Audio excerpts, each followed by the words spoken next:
Some health experts fear lifting restrictions too soon could result in a surge in new cases, warning that without expanding testing, people will not be safe. Dr. Mark Siegel is a professor of medicine at NYU Langone Medical Center and a Fox News contributor. Doctor, good morning to you. So you heard the president's plan. Hi, they Sandra. have laid it out. And Nancy Pelosi is criticizing it as being too vague. Is it the right plan, obviously considering the fears out there that this could be too soon?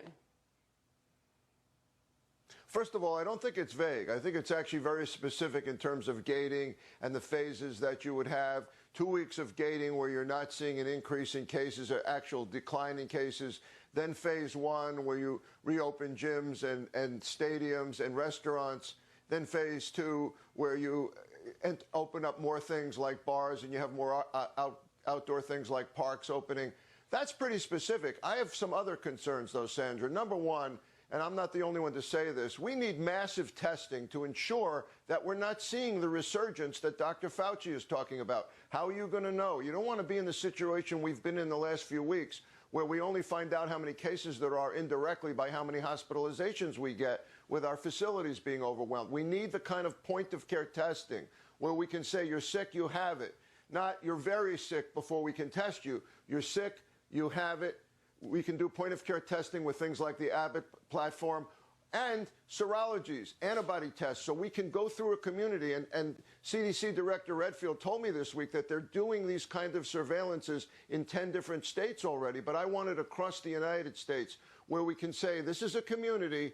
People here have it already, they had it, they're already over it, they can go back to work, or they never had it. We need to know which communities are at risk and which communities are getting over this. We need the testing to be able to do that. And then in terms of the phases themselves, I would point out that there's some downsides to some of these issues, because there's always the risk, if you're in a sporting arena, that people are going to get too close while they're going to order a hot dog or a beer. So it's very hard to keep social distancing in place in some of these places, including restaurants.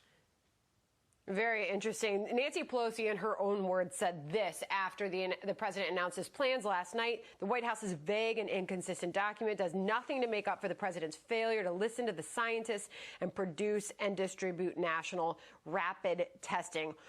Even though the Surgeon General went on Fox and Friends this morning, Dr. Siegel, defending these decisions, saying that they are going over the numbers every hour of every day. Here's the Surgeon General.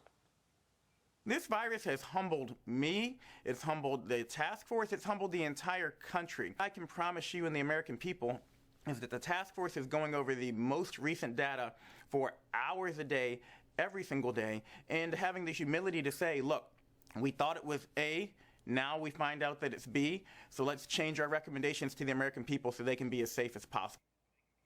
All right, so there he was assuring the American people that they are taking the right steps to reopen the economy, but at the same time keep everyone safe. Final thoughts, Dr. Siegel, on this, the promise of this new drug. StatNews.com headline, it's moving markets this morning. It did overnight. Early peek at data on Gilead coronavirus drugs suggests patients are responding to treatment. So there are reports that they are using this drug on coronavirus patients at a hospital in Chicago and having a lot of success with this. What can you tell us about this, and is this a game changer?